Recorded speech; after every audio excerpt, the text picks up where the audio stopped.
PS story teller कथांचे अनोखे विश्व. सुरुवात करूया कथेला. मिस्टर अँड मिसेस परफेक्ट भाग 7. लेखिका प्राची सोळे. ऑफिसचा पहिला दिवस छान गेलाच. वर मितालीही भेटली. मंदार खुश होता. घरी आल्यावर त्याला काही करूसे वाटले नाही. जेवून आल्यामुळे काही प्रॉब्लेम नव्हता. तो तसंच सोफ्यावर बसून राहिला.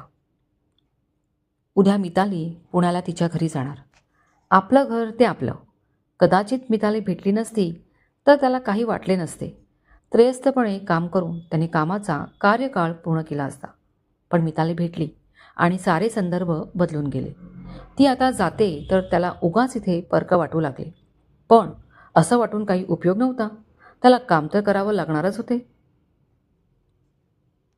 मोबाईल वाजला. स्क्रीनवर बाबा कॉलिंग येत होते. बाबा बोला. मंदार कसा आहेस? त्यांनी विचारले. मी मस्त बाबा. तुम्ही आई कसे आहात? आम्ही मजेत. बरं, तुला एक सांगायला फोन केला होता. सांगा ना बाबा. उद्या आम्ही सकाळी 7 वाजता महाबळेश्वरला निघतोय. 1 आठवडा राहणार आहोत.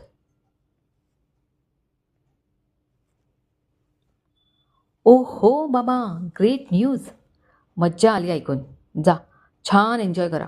भरपूर फिरा. Make your stay memorable and sweet. Love you. Mandar बोलला. थँक्स बेटा. तिथे पोहोचल्यावर कॉल करेन. नक्की. बरं, आई कुठे आहे? आई बेडरूममध्ये बॅगा भरते. पॅकिंग तिच्याच मनासारखं व्हायला हवं ना. ओके. तिलाही हॅपी जर्नी सांगा. कार तुम्ही ड्राईव्ह करणार आहात का? हो येस. अरे आरामात नेईन मी. काळजी नको, बाबा म्हणाले. Yes I know. Happy journey and safe drive. Mandar बोलला. बोलून दोघांनी कॉल कट केला.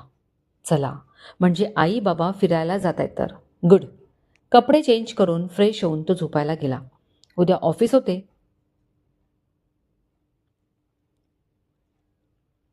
हैदराबादला येऊन 3 महिने भुरकन उडून गेले.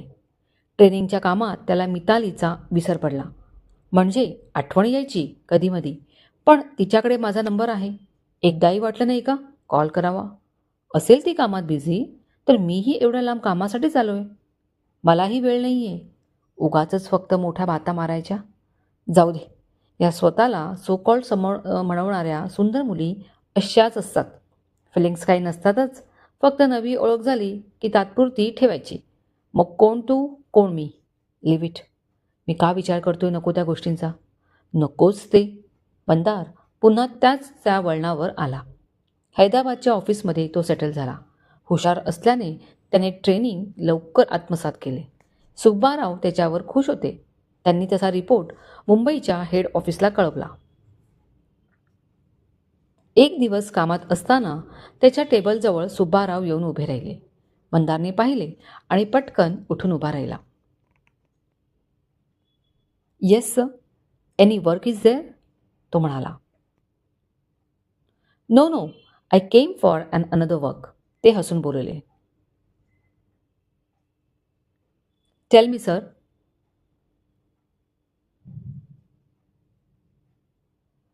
Mandar, in just 3 months, you have completed your training. I am happy for that. So, there is a good news for you. Now you can resume your work from Mumbai, your hometown. Subbarao त्याची पाठ थोपटत बोलले. Oh, thank you so much sir. It's big news for me. मंदारचा आनंद गगनात मावेनासा झाला. 6 महिन्यांचं training फक्त 3 महिन्यात आटोपलं. आई बाबांना कळलं तर किती खुश होतील. पण आता सांगायचं नाही. सरळ जाऊन त्यांना सरप्राईज द्यायचं. मंदारने ठरवून टाकले. सगळ्यांचा निरोप घेताना त्याला भरून आले. 3 महिने का होईना तो या सर्वांच्यात राहिला होता. त्यांनी आपलेपणाने त्याला ट्रीट केले. अचानक त्याला मितालीचं एक वाक्य आठवले. आयुष्याच्या कुठल्याच टप्प्यावर कोणताही मनुष्य एकटा नसतो. तो फक्त त्याला हवं तेव्हा तो एकटा अलिप्त राहत असतो. किती सच्चे बोल आहेत हे. त्याला सर्वांनी मिळून श्री गणेशाची सुंदर छोटी मूर्ती भेट दिली. बसमध्ये बसल्यावर तर त्याला जास्त भरून आले. खरं म्हणजे तो ट्रेनने येणार होता. पण इथे येतानाचा मितालीबरोबरचा बस प्रवास त्याला आठवला. मिताली आठवली. तिची बडबड, तिची उपदेशाचे डोस, आयुष्याचे सार काही आठवले. स्वतःशीच हसत त्याचा प्रवास महानगरी मुंबईला येऊन संपला. एवढ्या रात्री आईबाबांना झोपेतून उठवणं त्याच्या जीवावर आले. रात्रीचे 11:30 वाजले होते. परत कॉल केला तरी तेच होणार. त्याने दाराची बेल वाजवली. थोडा वेळ गेला, दार उघडलं गेलं नाही. परत बेल वाजवली आणि 2 मिनिटांत आतलं दार उघडले. बाहेर सेफ्टी दरवाजा होता. बाबांना त्याला ओळखायला काही सेकंद गेले, कारण मंदार अचानक येईल हे त्यांना माहीत नव्हते. बाबा, मी मंदार. दार झटक्यात उघडले गेले. समोर मंदारला पाहून बाबांना अतिशय आनंद झाला. मागे देवकी उभी होती. तिने पुढे येऊन मंदारला मिठीत घेतले. देवकी, त्याला आधी आत घे, दिगंबरराव बोलले. मंदार आत आला.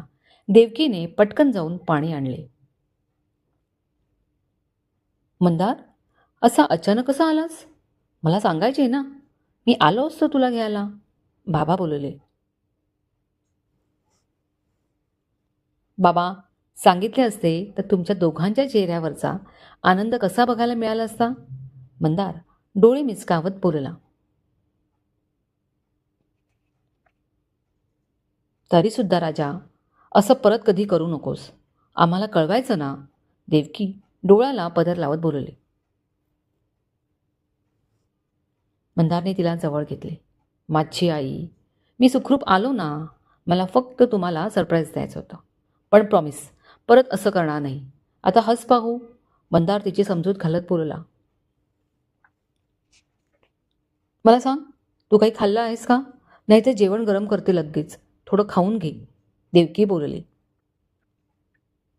नको, आता काहीच खायचे नाही आहे. येताना थोडं खाल्लं होतं. फ्रेश होऊन सरळ झोपणार. अंग आंबून गेले. उद्या नाश्त्याला मात्र खमंग बटाटे पोहे हवेत हं, मंदार बोलला. हो रे, तू म्हणशील ते बनवते. देवकी खूपच खुश झाली होती. त्याला कारणही तसेच होते. आता मंदारच्या मागे लग्नासाठी ती तगादा लावू शकत होती. आई बाबा, तुम्ही जा झोपायला. मी माझा आवरतो. लाईट्स बंद करतो. मंदारला गुड नाईट करून दोघे झोपायला गेले. त्यांनाही मंदार आला म्हणून आनंद झालाच होता.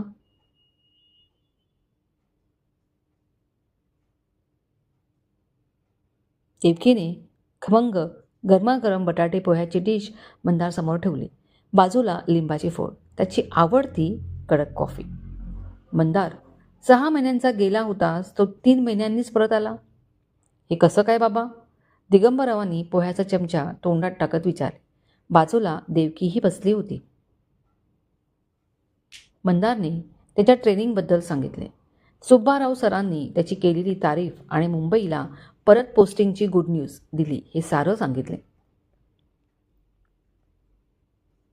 मग आहेच माझा मुलगा हुशार. उगाच नाही तर लवकर बोलावून घेतले इथे, देवकी ठसक्यात बोलली. हो, बरोबर आहे गो हुशार. पण मी मात्र खूप जास्त खुश आहे, कारण आपला मुलगा आपल्या जवळ आला. दिगंबरराव प्रसन्न होऊन बोलले. उद्यापासून ऑफिस जॉईन करायचे आहे. आज थोडं काम आहे, ते निपटून घेईन. देवकीची चुळबुळ चालू झाली. दिगंबररावांनी ते पाहिले. काय ग, काही बोलायचे आहे का? मंदार, आता तू माझं ऐकायचं म्हणजे ऐकायचंच. आणि तसं तू मला प्रॉमिस देऊन गेला होतास हैदराबादला जाण्यापूर्वी. देवकीने त्याला आठवण करून दिली. आई, माझ्या आलं लक्षात तुला काय म्हणायचं आहे. फक्त काही दिवस दे.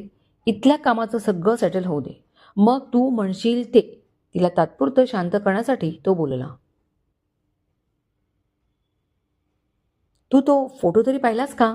सांग ना, तुला काय वाटते ते?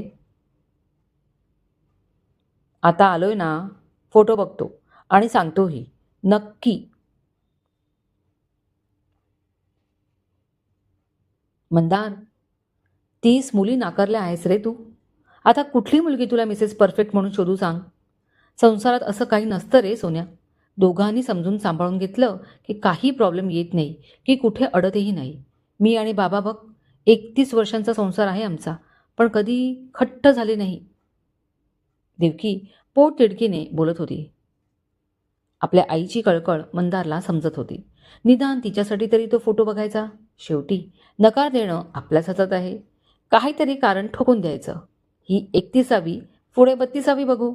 मंदार विचार करत होता. आई, संध्याकाळी चहाला तिघे बसू ना, तेव्हा दोघांसमोर तो फोटो बघतो. आता खुश? हो, चालेल. गणपती बाप्पाच पावला. मी देवापुढे साखर ठेवून आली. ती पटकन उठत बोलली. अगं ए, तो फक्त फोटो बघणार बोलला. त्याने पसंती नाही दिली आहे. बाबा हसत बोलले. तो फोटो बघायला तयार झाला हेच माझ्यासाठी खूप आहे. तुम्हाला नाही कळणार. त्यांना सुनावत ती उठली. मंदार आणि बाबा तिच्या उत्साहाला बघून दोघेही हसू लागले. क्रमाश कथेचे हक्क लेखीकडे सुरक्षित. कथा कॉपी करण्यास कुठल्याही प्लॅटफॉर्मवर टाकण्यास सक्त मनाई आहे. कथा लिखित व आवाज प्राची सोळे. धन्यवाद.